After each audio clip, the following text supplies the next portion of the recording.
Record to the cloud.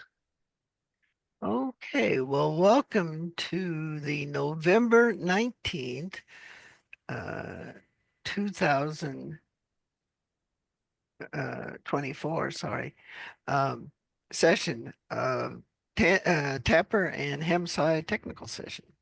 My name is Dave, KV0S, and this week I've been working on trying to move some things forward in the Tapper. We're uh, out of stock of a couple parts, and we're trying.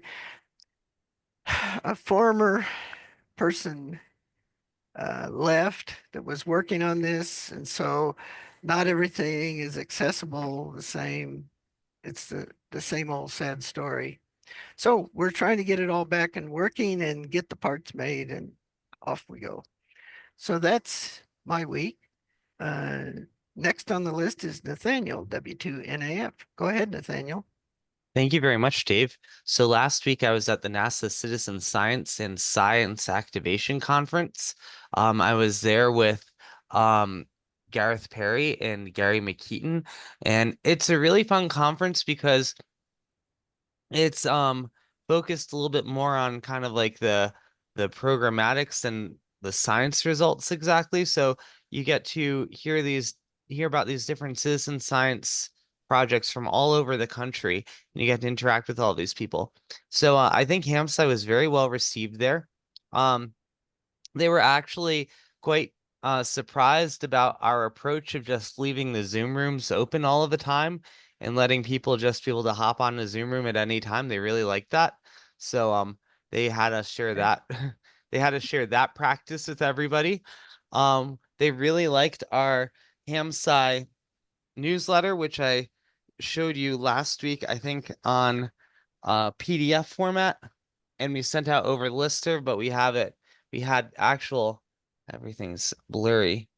Whoa, I had to unblur. There you go. We had actual glossy printouts made, and they were very well received by the NASA Citizen Science people, and all I got to hand it in person to the division director of NASA Heliophysics as well. So they really Very liked good. it. I think that was all very positive. We made some possible new connections with some additional projects, so we'll see where that goes. There's a group called SciStarter that wanted us to do something for Citizen Science Month, which apparently is April. And so we figured out that Citizen Science Month in April is also when you have World Amateur Radio Day. So now SciStarter's talking to Bob Inderbitson in the league about trying to do something coordinated with that. So we'll see where everything goes. But it was a good meeting. Tomorrow I'm headed off to Boulder, Colorado until Friday for a Cedar Science Steering Committee meeting, and that's where we're going to be talking about this year's Cedar workshop, which is going to be in, I will let you know. I don't remember where it's going to be, but it's going to be combined with the GEM Geospace Environment Modeling Conference this year. So a lot going on. Yes. Back to net. Well, thanks for that report. Next on the list is Dave, KD0EAG. Go ahead, Dave. I've been doing odds and ends. Got a few instances of prototypes for a new magnetometer finally off to for prototyping. A little prototype run that kind of exposes just about everything on the on those um, on the PNI modules, and also can accommodate either the older ones or the newer ones, um, which have some advantages. And as far as I know, might go away. I don't know, but the old ones. Otherwise, been trying to get working with Dave and others to try and get some other boards finished, and doing a lot of back and forth to transporting friends around. So that's pretty much it for me. Back over to y'all. Okay. Next on the list, we have Michael, AC0G. Go ahead, Michael. Hi, good evening, everybody. I've been away for the past 10 days. Well, I got back 2 days ago. Um, my wife and one of my kids went to Las Vegas for a medical conference for me. But before we did that, we visited Hoover Dam and Zion National Park and Bryce Canyon National Park, and had a fun time hiking all over the place. The weather was great, and Las Vegas, as you probably know, is an autistic hell. Uh, the One of the things I found so amazing is you get in the elevator door, and when it closed and blocked off the noise from everything, it was just this marvelous relief. And you take the elevator up to your floor and walk down a nice silent hallway to your room. Anyway, um, back to net. Well, very good. I hope you enjoyed your trip. The elevators are full of mirrors, though. Yeah, well, that's the depressing part, I guess, looking at yourself. But didn't gamble a single dime. So I watched a lot of other people hooting and hollering, and obviously losing a lot of money, because that's what it's all about. Um, it's an At least you amazing didn't have to go in place. the summer, Michael. Yeah, I mean, yeah. Las No, Vegas the is weather is not my great. They it's were not my favorite city. they redid the entire downtown a couple of years ago with the prospect of having Formula One racing right through the middle of downtown Las Vegas. And they did it for the first time last year, I guess. And so they're trying to shake some of the bugs out, and they're going to be doing it again, I think, in like 5 days' time. So what it meant for us walking around, of course, was that there was a lot of obstacles to pedestrians along the strip and elsewhere, because they've got all this apparatus to track the Formula One race cars zooming by, and to try to exact as much money as they can out of people who want to stand around and watch it. So it Yeah. was a bit of a pain in the ass. And everything, of course, is as expensive as Hawaii, because there's nothing grown, and there's no normal water or anything out there. It's a complete wasteland. Everything is imported, and consequently um, comparably expensive. So uh, a $20 bottle of wine here costs $45 there. Um, a dinner that costs $30 here costs $75 there. It's crazy. Anyway, So other than that, sounded pretty great. other than that, was great. Yeah. Okay. Yeah, but like Phil said, yeah, don't be there in the middle of the summer, because I've been Yeah. there a couple of times for Black Hat and DEF CON, which they have in the middle of the summer. And Must for be horrible. DEF CON, One we had DEF to CON was walk back enough and for me. forth across from Caesars to a couple of hotels across the way, and it was like Yeah. 105 something degrees, and on that concrete and blacktop. Oh my God! Yeah. Well, I've Well, been we to Dave, saw one DEF CON, one, and that was enough for me. It was in 4 hotels, and they were not contiguous. oh, Not contiguous. Yeah. Excellent.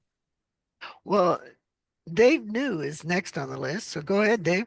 Oh, okay. All right. Well, like I said, I'm the fly on the wall here. I'm just keeping track of what's going on. So carry on. Oh, Back to net. Yep.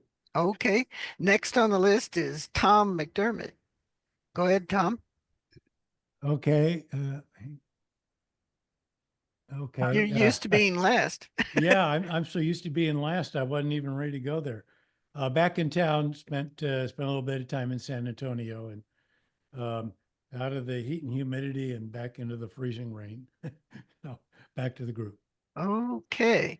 Next on the list is Bill Engelkey. Go ahead, Bill. Okay, thanks, Dave. Well, working on a couple things here. Working with Nathaniel on redoing the paper. I'm going to write up a section on how we collect the data, like how does RBN and Whisper, et cetera, collect their data, and then how do we collect it from them? How do we process it and get it into a common format, and all of that. And just a couple things. I'm replacing my main computer because my old one is like 6 or 7 years old, and even after upgrades, it's gotten to where it's so slow, and it won't run Windows 11, so it won't. I'll have to replace it next year anyway. So Dell had a wonderful Black Friday deal, and so I've got a new computer, have to load everything onto it, move everything over. And also, I've been working on trying to make this happen. I traded in my Flex Radio 6600 on an 8600. They allowed me to send it into them and said, well, we'll give you $1,800 for this off towards a new rig. But the new rig hasn't arrived, and they were supposed to be sending them out in September. And I guess they're having some problem with the boards and whatnot. And so I hope my order is still in the queue. They're so I mean, tied up over there at Flex. They're not even responding to emails. So anyway, hopefully that all works out. But so I was going to participate in sweepstakes this past weekend, but without the new rig, I thought I could make my little 0706 stand in for it, but it's just not as much fun with when you don't have your main rig. So, but anyway, I didn't participate. I mean, if you have a rig like a Flex Radio, normally you can work a full sweep every time. I mean, all you have to do is put the time in and you'll work all the sections. So, but I was anyway, I got spoiled, I guess. So anyway, back to that. Okay. And next on the list is Bruce, WB4MJG. Go ahead.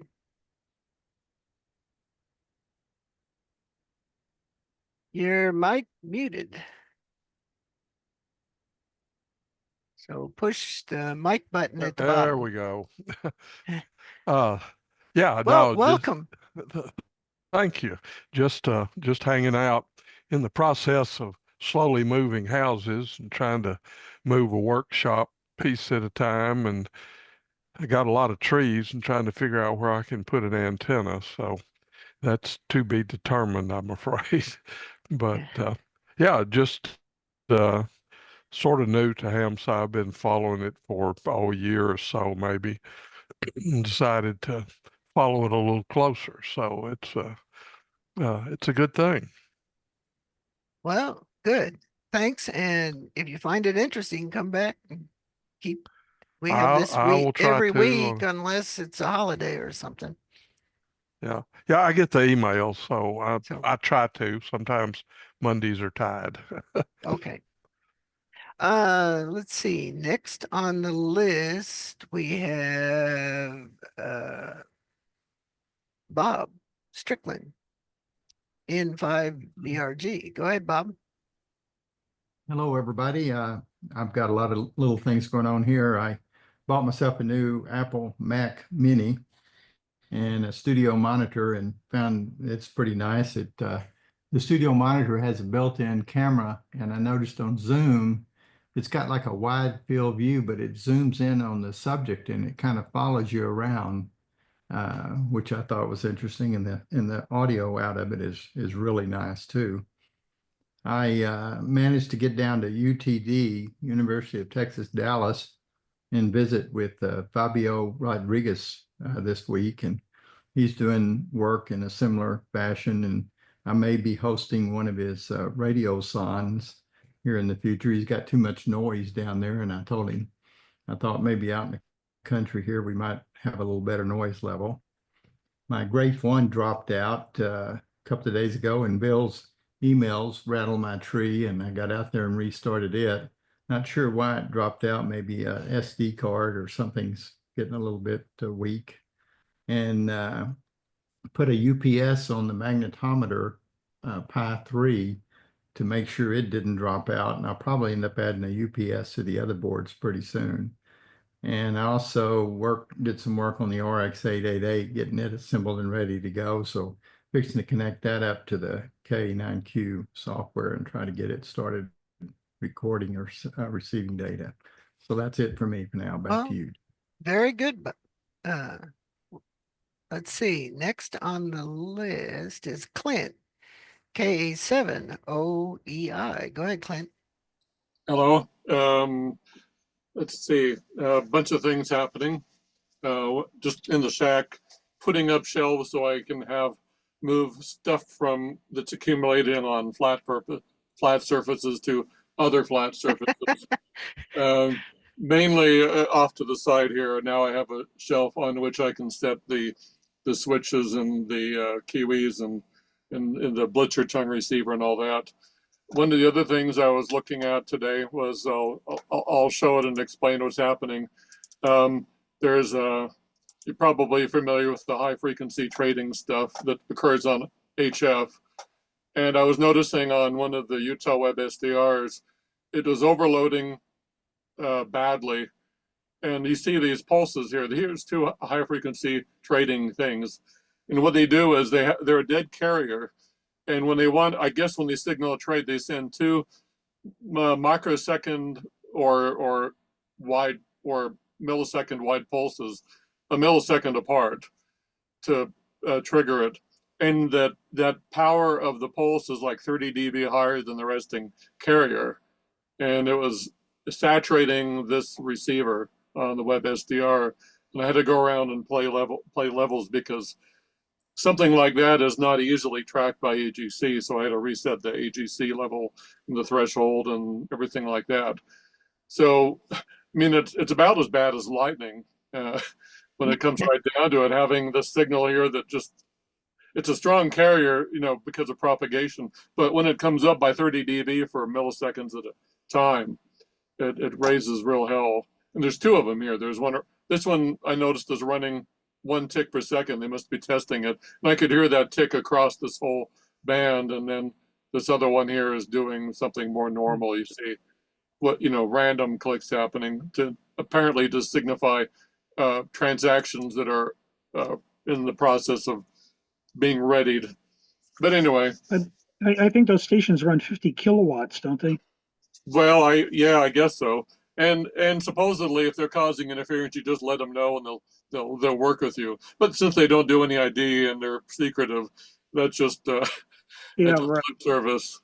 But anyway, the other thing that's kind of kind of similar to what some people have discussed is at the Utah SDR we have terrible power out there.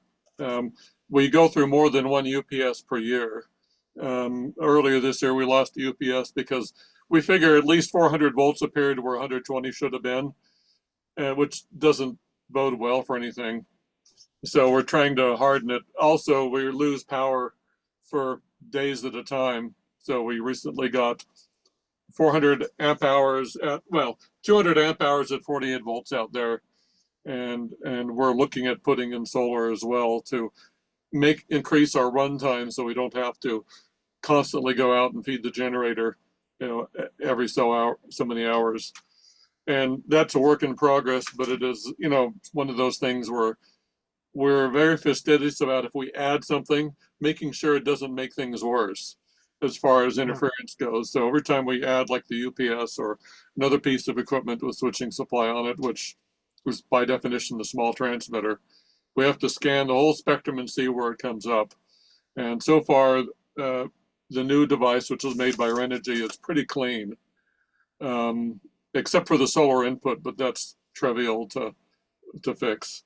But we don't have the panels up yet, so we just hauled some over to test it with. So, just a whole variety of stuff that may or may not apply to other people's shacks at various times. Anyway, back to you then. Okay, thank you. Next on the list is Dana, AD5BC. Go ahead. Well, hello. This is my first meeting.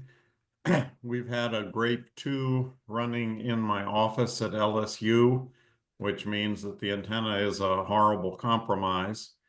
I'm hoping that now that repairs to our building are done, that I can actually string an antenna out where it might actually pick up something.